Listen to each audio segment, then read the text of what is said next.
Welcome to a special edition of Road Buzz News. We're focusing on one of the most common causes of car crashes. Driving under the influence. DUI. Drunk driving. Driving while intoxicated. DWI. They all mean basically the same thing: driving when you're not as fully alert as you need to be. It's called impaired driving, and it's the country's most frequently committed violent crime. When you drink alcohol, it enters into your bloodstream. Impaired driving can be caused by a blood alcohol content, or BAC, in excess of the legal limit. Of course, if you're under 21, there is no legal limit, since we all know it's not legal to be drinking. But alcohol isn't the only problem. It could be illegal drugs, Prescription drugs, medications.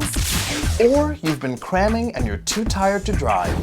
Impaired driving is involved in about 1 in 3 crash deaths. In fact, impaired driving causes a death every 48 minutes somewhere in this country.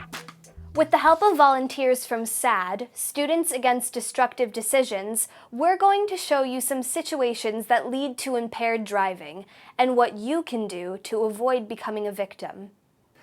Our special team coverage starts with Nicole. It often begins when you're in a group setting, maybe at a place like a bowling alley, or at a friend's house.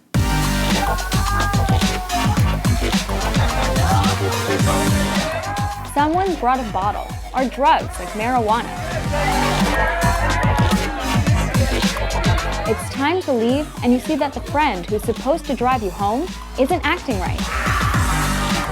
Sometimes the signs are obvious. I just got back from Cali, and it was Slurring words or walking unsteadily.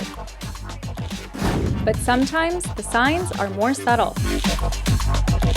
Your friend might have passed out from being up late studying the night before, or new allergy medication may be making her sleepy, or just the fact that you saw her drinking. And she's supposed to be your ride home. How do you avoid being in this situation? First, you need to plan ahead. That means knowing safe ways to get home before you go out.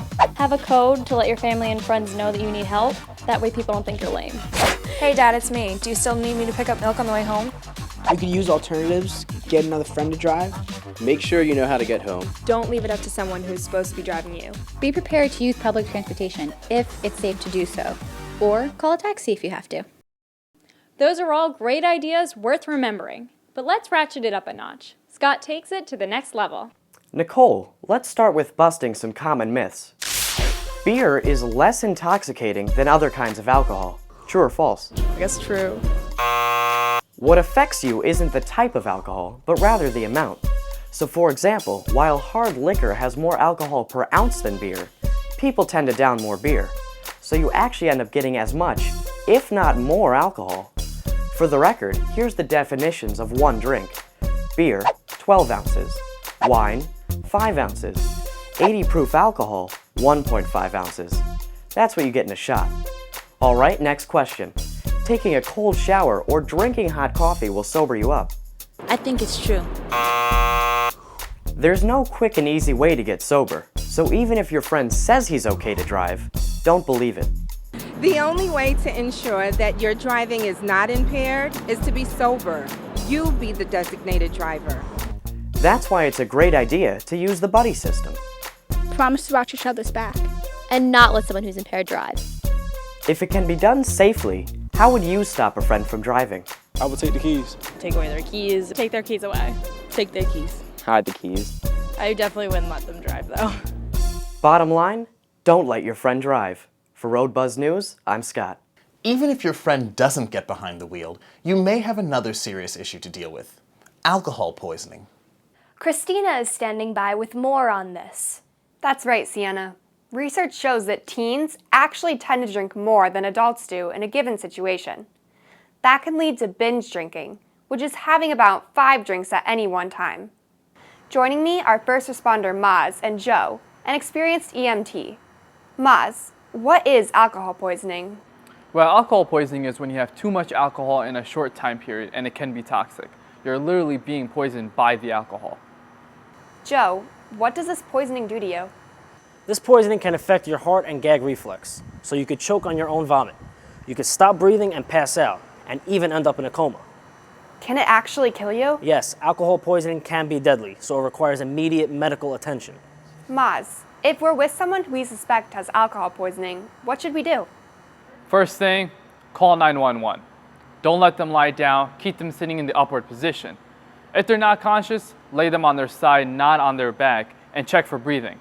There are other things to do, but you need proper training. If nothing else, call 911. Great information. Thank you. You're welcome. Happy to help. Back to you, Sienna. You've no doubt heard it before. Car crashes are the #1 killer of teens, and as we've been reporting, impaired driving is a major cause of crashes. Yet as Karina tells us, too many teens find themselves in vehicles being driven by people who shouldn't be driving. Peer pressure is a surprisingly powerful force. Kids who know to never get into a car with an impaired driver often do. Should we be doing this? He's our ride home. I don't know how I feel about this. Because they're afraid that their friends won't think they're cool. They're too shy to speak up. They do it because they want to fit in. Because they don't want to be called a wimp. Or a loser. Then you trust the person. You do it because everyone else does it, I guess. You may not know that the driver has been drinking or whatever until it's too late. It's never too late. If you're in a car and suspect the driver's impaired, you have to get out. One technique is called the 2 Ps. Bro, can you stop the car? I really gotta pee. Dude, stop the car. I think I'm gonna puke. Yes, a bit extreme, but the 2 Ps work. Of course, you can always come up with your own method. The point is to get the car to stop as quickly and safely as possible. Back to you guys. That's it for this special edition of Road Buzz News. Thanks for watching and be safe.